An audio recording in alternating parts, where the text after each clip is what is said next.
Yes, thank you very much, and thank you for inviting us to share our experience on use of open data to promote transparency, citizen participation, accountability, and fair business practices in public procurement. My name is Gilbert Sendugwa, and I'm joined in this session by my colleagues, Ms. Charity Komojuluzi, who is our Monitoring, Evaluation, and Learning Coordinator, Mr. Michael Senkuru, who is the Open Data Specialist, and Mr. Bo, who is our Senior Program Officer. So, in this session, I'll quickly talk about, introduce the issue and the problem and our open contracting journey and some of the experiences that we have had. First and foremost, let's look at why public contracting is very, very important for a policy discussion, and especially when it comes to the context like Africa where we work. The first important issue to note is that public procurement is a mechanism through which governments around the world provide goods and services to their citizens. Second is that public procurement takes a lot of public funds. Every year, governments around the world spend about $9.5 trillion through procurement of goods, services, and works. But there's a huge problem of secrecy and corruption and inefficiency that is associated with public procurement. Now, in Africa, where we work, these are some of the problems that are associated with public procurement. Shoddy works, lack of value for money, cost revisions, conflicts, corrosion, corruption, inflated costs, value for few, and planned contracts and necessary projects. Now, all these combine to undermine the ability of citizens to access services that governments has paid for. What is AFIC doing on these issues? AFIC is the largest and leading Pan-African civil society organization and membership organization that promotes the right to information, transparency, and accountability across the African continent. At the moment, we have 46 CSO members in 24 African countries, although we work, across the entire continent. And we also have observer status with the African Commission on Human and People's Rights, and also are members of the EU-AU Partnership on Democratic Governance and Human Rights. And we use these platforms to advance the agenda that I have talked about. We started work mainly on open contracting in 2012 with the view of monitoring contracts and providing feedback to government agencies to improve performance of these contracts. And the basis of our work at that time was through information requests. We had challenges that even if the laws were providing for disclosure, every time we'd ask for information, agencies would not disclose. In fact, in a period of 4 years, between 2012 and 2016, we had only accessed 27 contracts out of over 150 information requests that we had made. Fortunately, in Uganda, with support from the World Bank, government had in 2015 launched the government procurement portal and started publishing data. So we resorted to using this portal, but we found data was not accessible, data was not usable, and therefore our purposes for monitoring contracts could not be achieved. We conducted a mapping of this portal, of disclosure on this portal based on open contracting data standards, and we provided feedback to government, which was accepted, but then government said they didn't have financial resources and technical capacity to implement our recommendations. We offered to work with government to implement these recommendations, so we redesigned the portal based on open contracting data standards. We also recommended and government accepted to register more agencies, especially where we are monitoring contracts, and indeed 57 agencies were registered as a result of this. We conducted training and capacity building of procurement officers, government officials on how to upload data on this portal, and more importantly, why it was important for them to disclose this information. And as a result, we saw increased disclosure, and having this disclosure, then we developed tools to help us analyze this data, and we have since published a number of reports, and based on these reports, conducted advocacy to various government agencies.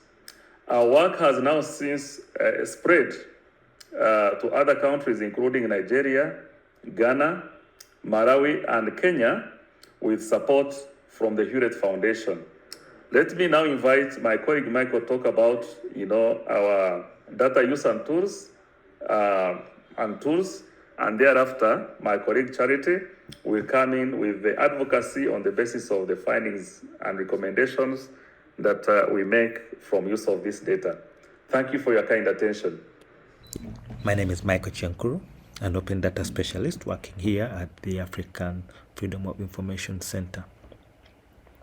I'm going to demonstrate how we have leveraged the power of open data to speak to our advocacy as we've advocated for transparency in public procurement.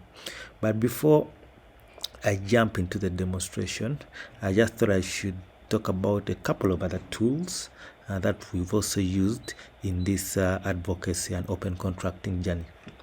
I'll start from the government procurement portal, which is the national disclosure platform through which government procuring entities publish the procurement information and across all phases of the procurement cycle. That is, through the government procurement portal, you are able to access data about procurement plans.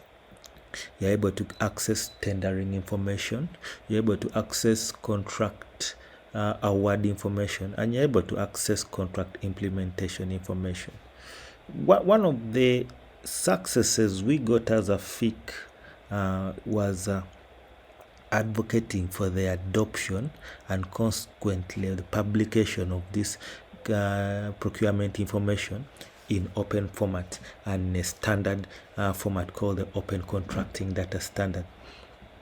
Now, what that has done for us is that because data is published in this open format that is machine readable and allow for analysis, we've been able to leverage that and create dashboards and data visualizations. Among the dashboards we've created one dashboard called the unified dashboard, and really the concept was that if one country like Uganda can publish open data in machine readable format and in a standard called the Open Contracting Data Standard, and through our advocacy efforts, other countries in Africa like Nigeria, like Ghana, like Kenya, like Malawi also published this data, we could have this unified dashboard that sort of can give us comparative analyses on different sectors in public procurement like education across regions. And that is really one of the powerful things, that when data is opened up and is published in a standard format, can be done and is possible. So the URL to our unified dashboard is right there. You can have a look at it. We shall also share these links in the descriptions, and have a go at it and look at how we've really tried to disclose the similarities of big procurement information across the different countries in Africa that have these open data platforms. We also have an open data visualization platform on our Tableau public profile, where we have over 30 different sort of visualizations, looking at different indicators in public procurement. Indicators like comparisons between planned and actual expenditure, comparisons around, cost overruns, and similar things. But what I'm going to demonstrate today is a tool we call it's our red flagging tool we call Open Tender. So give me a minute and then we get right onto it. Thank you. About the Open Tender red flagging tool. This tool, we developed it in collaboration with the University of Sussex and Government Transparency Institute. And the rationale behind development of this tool was really, we were inspired by the fact that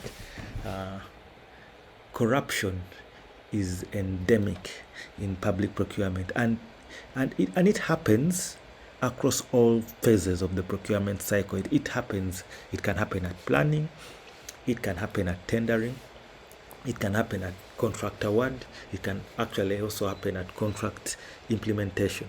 So, but across all those phases, the most affected phase usually is the tendering phase. So what we did was to create a couple of indicators and leverage published procurement data to speak to those indicators. And we broke these indicators into two main categories. One category being integrity indicators, which I will talk about shortly, and the other being transparency indicators. Data for measuring all these indicators is from the government procurement portal. So what is entailed in integrity indicators? And the way we defined integrity indicators was that corruption, its aim is to avoid or distort competition in order to favor one person over the other, basically creating an unlevel playing field for bidders. So we came up with 5 key sub-indicators under integrity. One around the length of the advertisement period, which we found is one of the common areas where dates are doctored to favor one person or to favor a group of people. The advertisement just doesn't stay for the expected duration, so people don't even get a chance to participate. Another sub-indicator under integrity was the invitation for bids, which we call for tender publication. We also looked at procurement type or procedure type.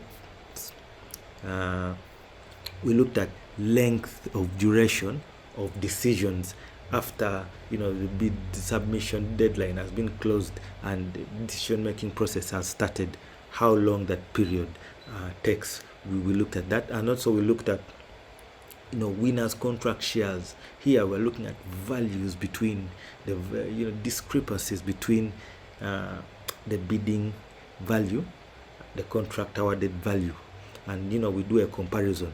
Is the contract awarded at the price that the bidder had bidded, or is it higher? And if it is higher, that in itself is a red flag.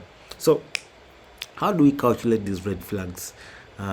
We have I would call it a 3 color coding system of green, meaning healthy, amber, meaning it is there halfway, you would say, and then red, meaning this is for all intents and purposes is a red flag that needs to be looked at quite critically. So how we did this was that, for example,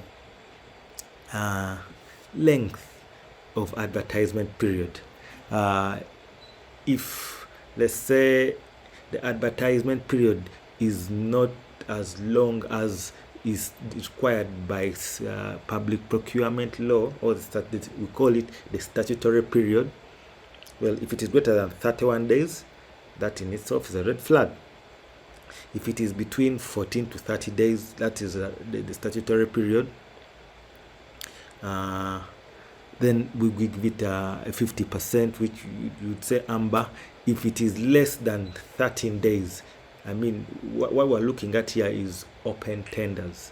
So if an open tender is less than 13 days at the bare minimum, that in itself is a red flag, because you would expect that maybe to be a direct procurement. It's direct procurements that take that short of a period.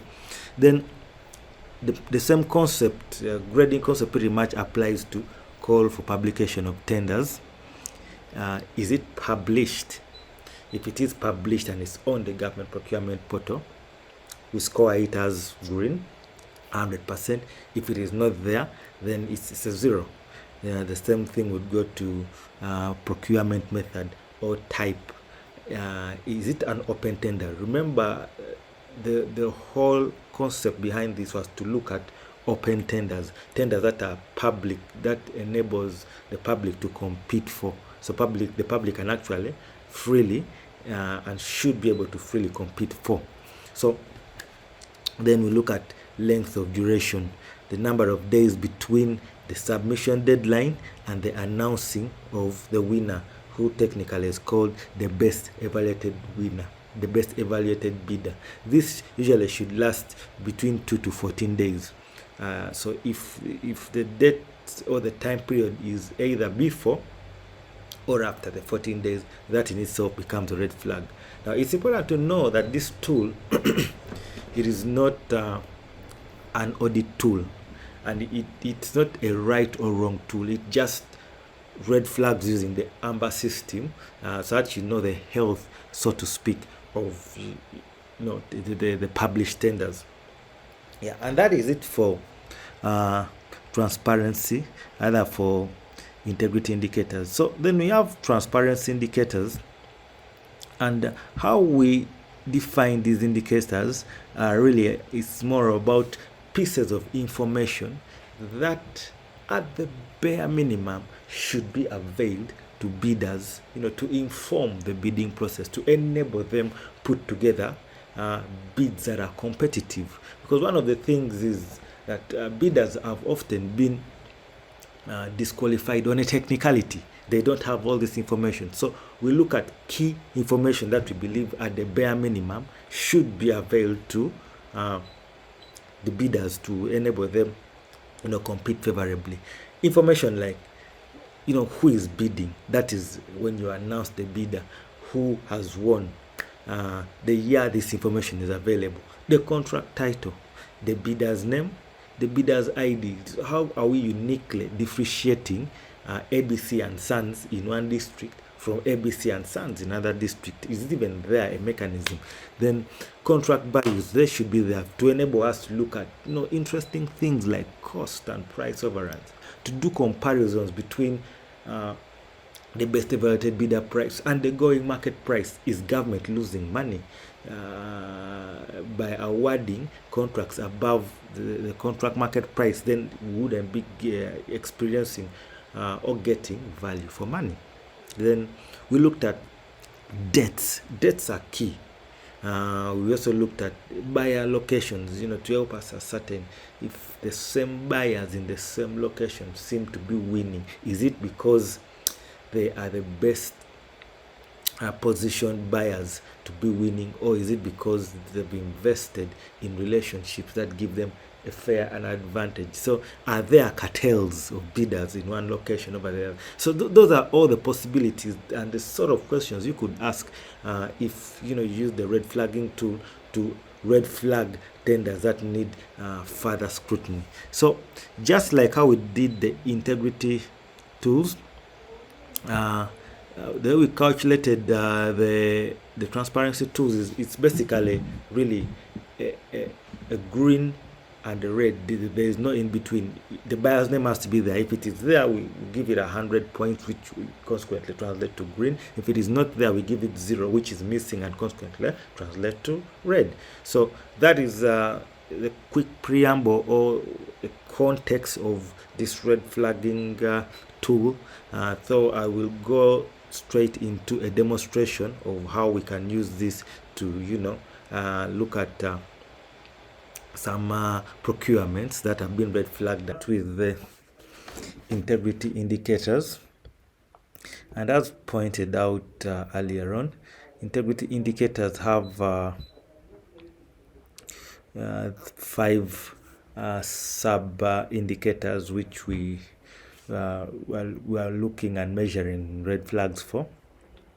And the way this works is that even without highlighting any particular indicator, off the bat, you can have a bird's eye view on the level of integrity of published open tenders on the government procurement portal.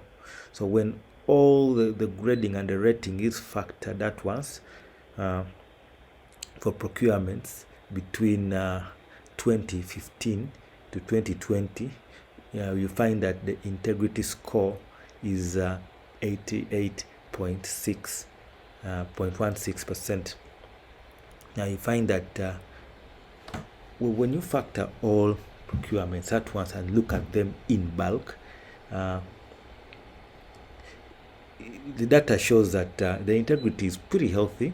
We have, the vast majority of tenders are, the call for tenders is available on the portal. You find that the length of advertisement period,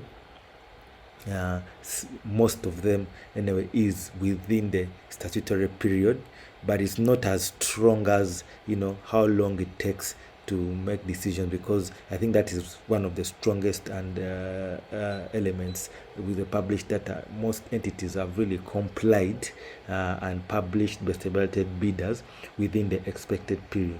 Now that can change pretty much drastically depending on how you use the filters, because if you chose to perhaps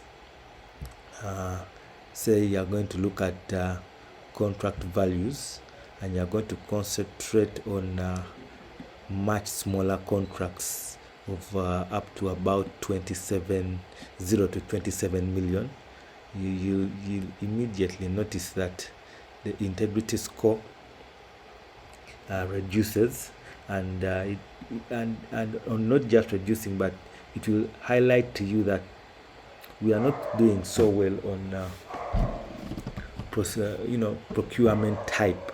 The vast majority, or a good number, 44% of the published tenders don't disclose procurement types. Also, the length of advertisement period for smaller contracts does not seem to comply with the expected statutory period that is required.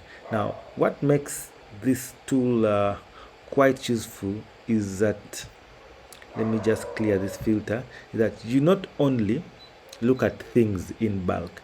Now, when you scroll down, I'll first stop here. During the design of this tool, what we did realize was that there was data that predates the time when the government procurement portal was supposedly launched. And when we presented this issue with PPDA as a possibility of data integrity and gave them a recommendation of providing the data technical backstopping mechanism to ensure that the quality of data that is published on the portal is high, high quality data being published on the portal, because the quality of published data sort of affects and informs the quality of feedback and the quality of findings you get when you look at this data. So this recommendation was adopted by PPDA, and the portal was later on upgraded to have all these sort of data checks to ensure that we don't have a situation like this happening again. So that is one of the positive outcomes that came from this analysis. But also, as you go down, you get an opportunity to look at all the 69,000 contracts in much details, because when I look at one, let's say the design and print of one branded tent, you find that it is not exactly in danger per se, but also not exactly healthy as far as the red flagging tools are concerned. Now, overall, the integrity indicator for this tool here You can see where it lies at 80%. But when you further drill down to it, you can sort of have an idea of where it tripped, or where you need to take in interest. For example, in this particular tender, the procedure type was provided.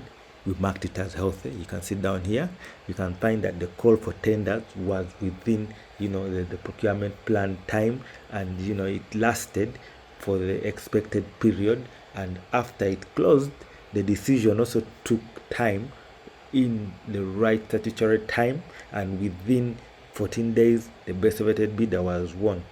But where it trips is around single bidder contract. I did mention that we are looking at open tenders. So if this is an open tender, at the bare minimum you would expect 3 procurements, but you find that this one here was an open tender, and yet it had only 1 single bidder.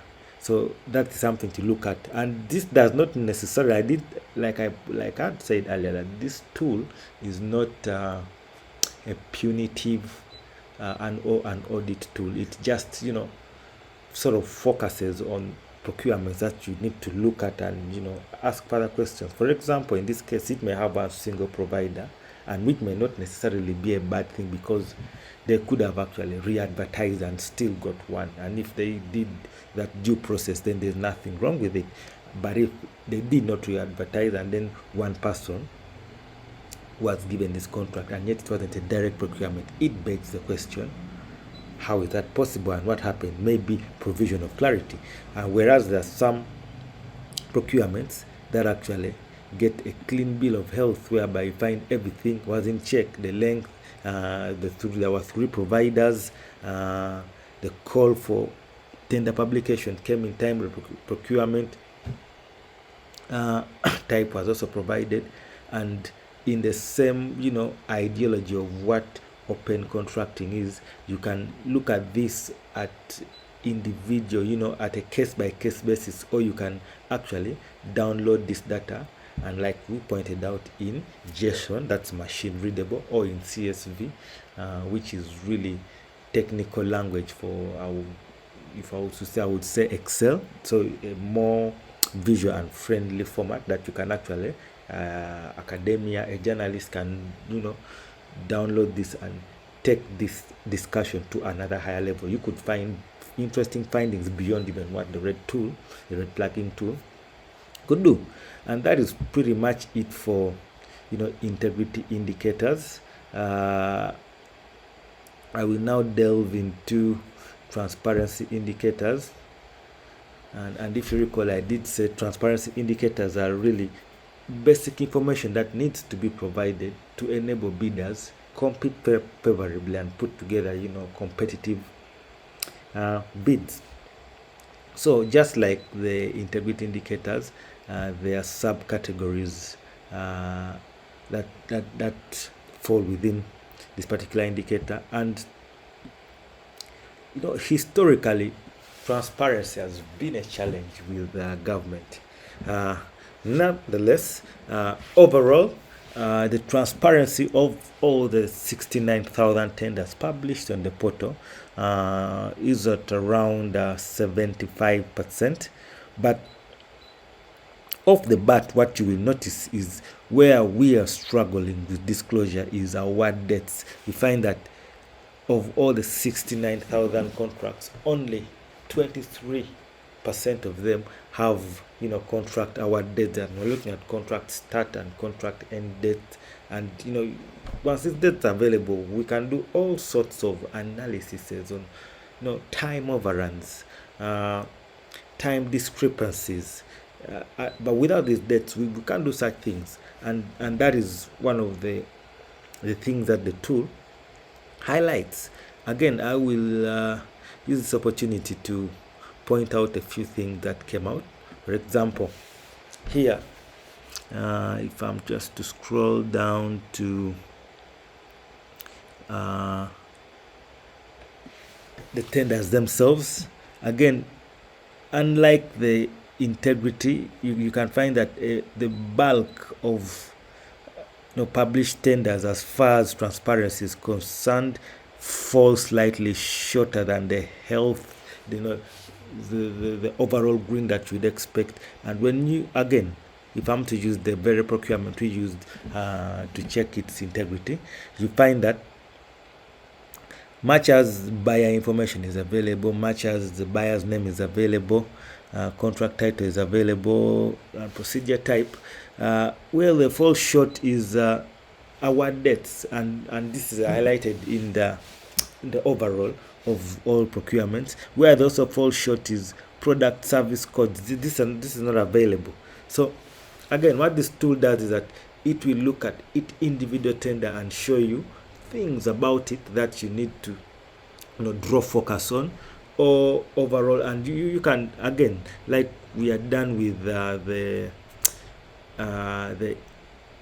integrity indicators, you can filter and apply these filters to whatever you want to cast a spotlight on. Do you want to look at contracts by value? Do you want to look at just particular buyers, foreign buyers, or foreign versus local? You can adjust all these filters and look at the tenders much more to your to basically what you like. For example, an indicator like I'll look at contract value, which you can use and mix together with buyer type, and that is really in the more advanced filtering if you're really looking for something very specific. But again, like I had done earlier, if you say let me look at the level of transparency for higher value contracts, how does it stand?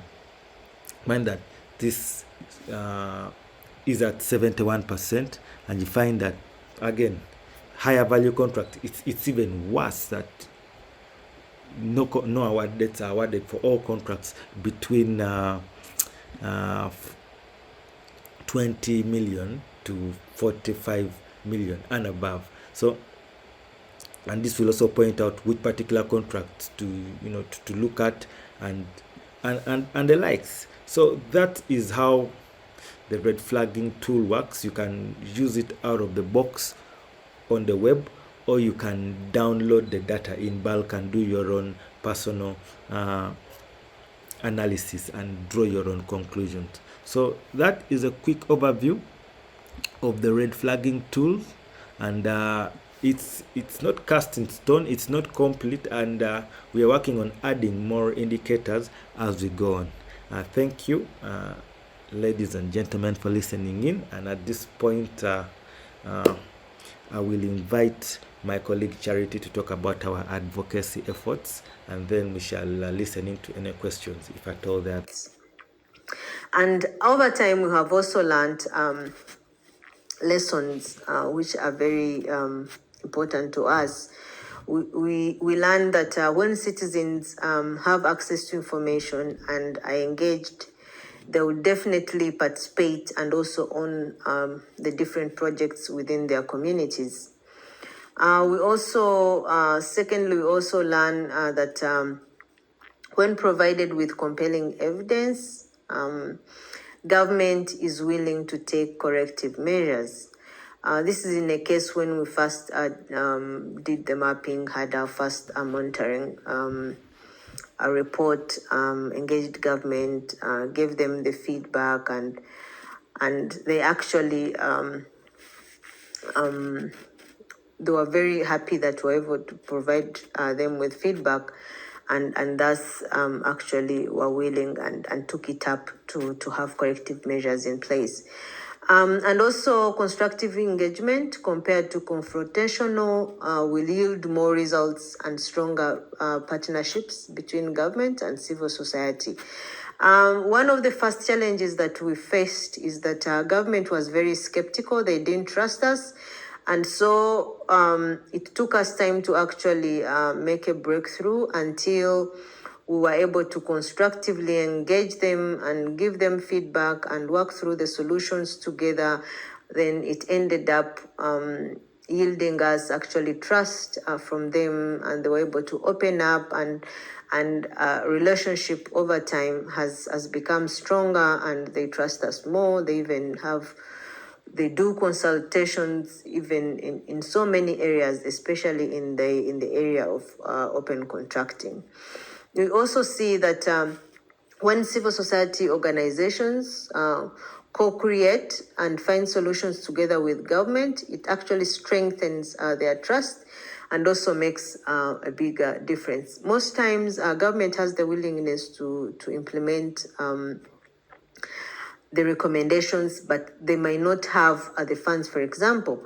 So if the civil society is able to work together and find possible solutions like funds, it makes a huge difference, saves time in cases where government has to wait for the different budget cycles to be able to provide some of these solutions. With that, I would like to thank you for being part of this session and also invite you to ask any questions or any comments to us. Thank you.